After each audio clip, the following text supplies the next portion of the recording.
Hi everyone, I am uh, Hollywood royalty. I am actual royalty.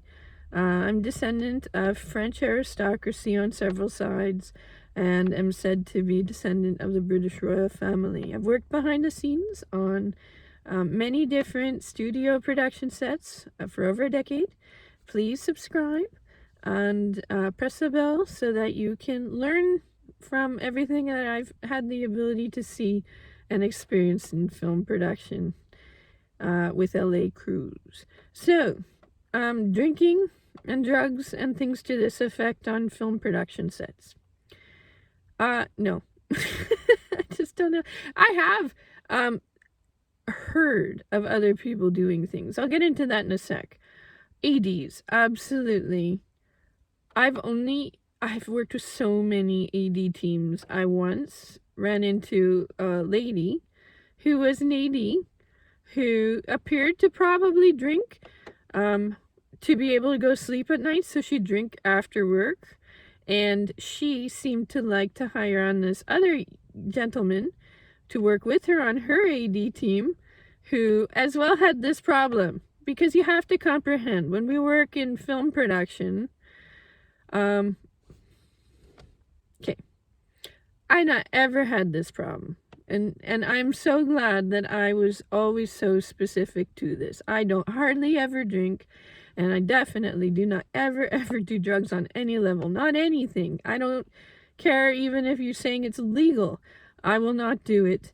Even if I take a sleeping pill, it'll be the smallest little bit of one. I don't even take a whole thing.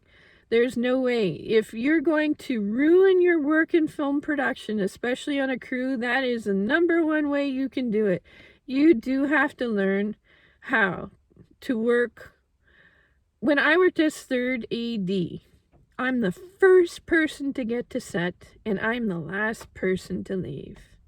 And it's quite an experience.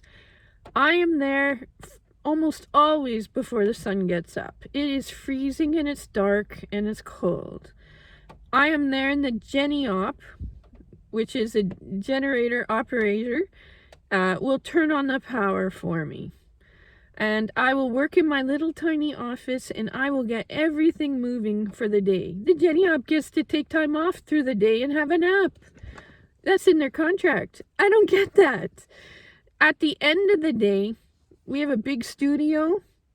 I literally will say, turn off the lights. I'm leaving. And the Geniop goes, and it goes, woo, and dark. I am the last person to leave.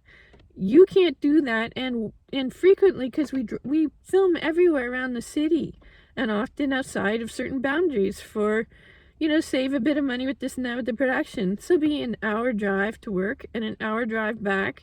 I work serious overtime. I might work 16-hour days easily over and again and again and again, plus 2 hours of transportation, going back and forth this 18-hour day.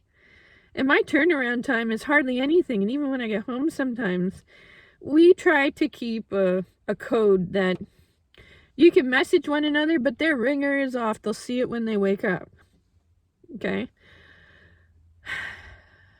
But even with me, I'm dealing with the actors. I'm the person who deals with the actors. If their time changes the next morning, they're not going to get to work. And sometimes they've gone to bed. I've had it many times where I have to call the actor. They're not answering. I call the hotel they're at.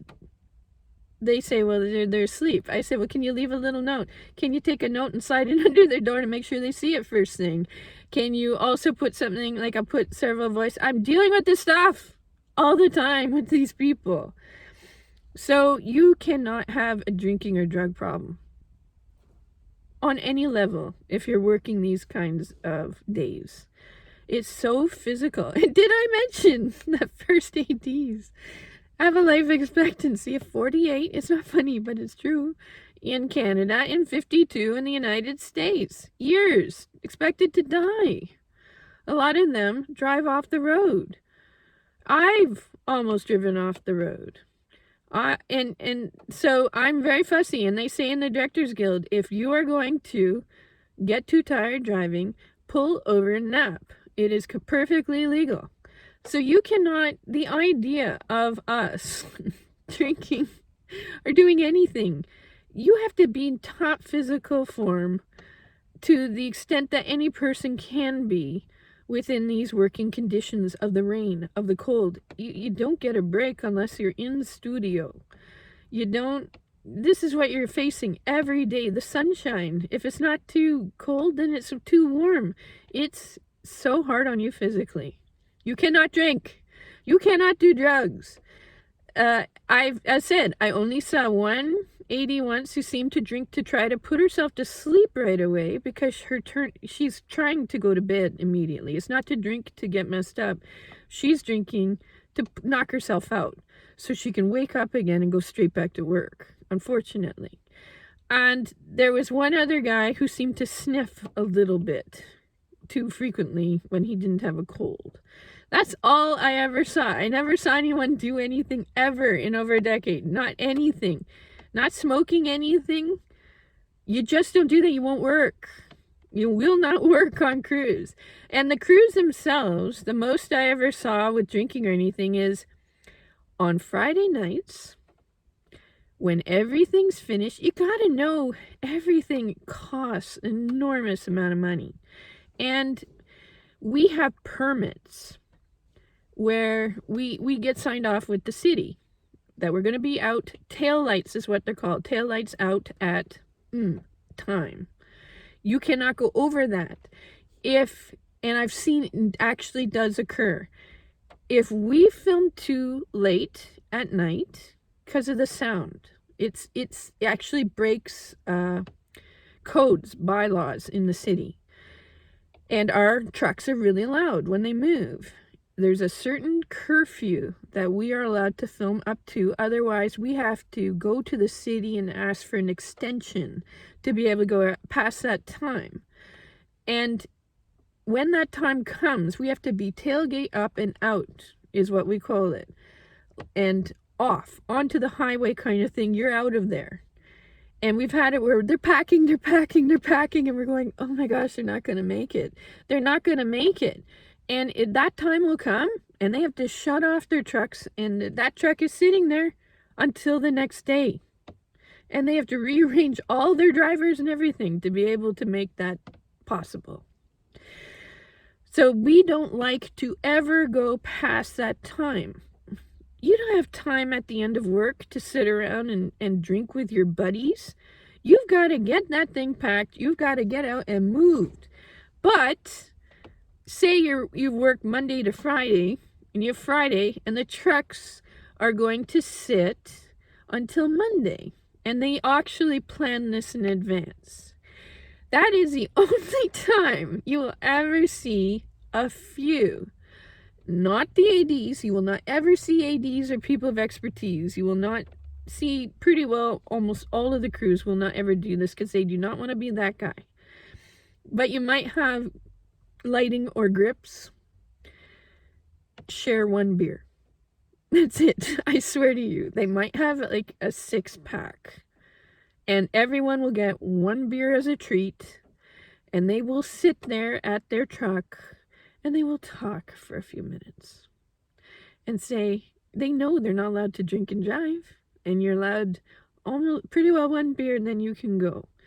And they know the ADs are looking at them. They won't do it. So they'll just have one beer, they'll share it, they'll talk for a while, and they'll go, well, that's it, gotta go. Because your weekend time, if it's Friday, if you have family, you haven't seen them, hopefully you've made a bit of time. You have kids, you want to see them. If you live on your own, it's laundry day. And that's what you're doing all weekend. You're cleaning everything. You didn't have time. Your sleep time is so important to you. You'll cut into everything. Bathing, whatever. Its priority is nothing compared to being able to have a good, lovely night's sleep. So the weekend is for all of that. And then maybe that one day that you got to do something fun. I am a writer, and I would fight for every moment I could to write. Everything I did was eat, sleep, breathe, my daughter, and writing. I had no time for anything else. And this is part of what you'll get to know about me is I've been unwillingly celibate and on my own for decades. And a large part of it is because of this. It's not solely because of this, because a few opportunities where I tried to meet someone, other people tried to sabotage, we'll say. But really, my daughter was 100% my priority, and my actual work that I was doing, which is why I went into film in the first place, because what's the point of all of this if you're not doing that? So, that's pretty well where things are with what you'll come across with drinking and drugs. You just won't, not on crews. Actors are frequently not on set. Directors are often not on set. They might just do a few productions in their lifetime. They're off doing other things that have not anything to do with filmmaking. But we make our living off of making movies. That's what we do all the time. Sometimes we have 6-day turnarounds of doing this kind of work. And also, the only time I ever did see as well, it was on the production of Smallville. You'll get sometimes, instead of drinking and stuff, crew members will like to exercise. And that's where I learned about kettlebells. It was the production of Smallville. They had this really great team. For the love of me, I don't know what they were. If they were lighting or grips or camera. But they would take turns on who would lead their exercises for the day. And at lunchtime is when they would do it. That's when they have a bit of time. And they would run back and forth. And you go here, you put something down, you lift it up. A kettlebell is what they would use for weights. And they'd run to the other side and put it down. And the other guy would take it and they'd relay back and forth. And they would do all kinds of push-ups and, lifting things. And you're just looking at them going, how do you have the energy to do this?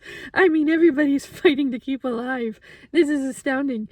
But so if film crews are going to do anything together to kind of, as a team, it'll be something like that. It's not going to be drinking. Like, truthfully, there's just no room for this. And it'll break you faster than anything else in crews. So, I just figured I'd relay this to you. If I'm hearing, and I heard some mention that in Alec Baldwin that there was some talk of people drinking. And then there's guns with bullets, real live rounds. That's... not ever heard of anything like that. That's wow. I could see why people on a crew like that would be saying, this isn't gonna go well. You don't know how not filmmaking and not kosher for film production this is. So I'm gonna bounce. This is not good. And the other problem being that who can you talk to? And I guess we'll talk about that in just a sec. Next video.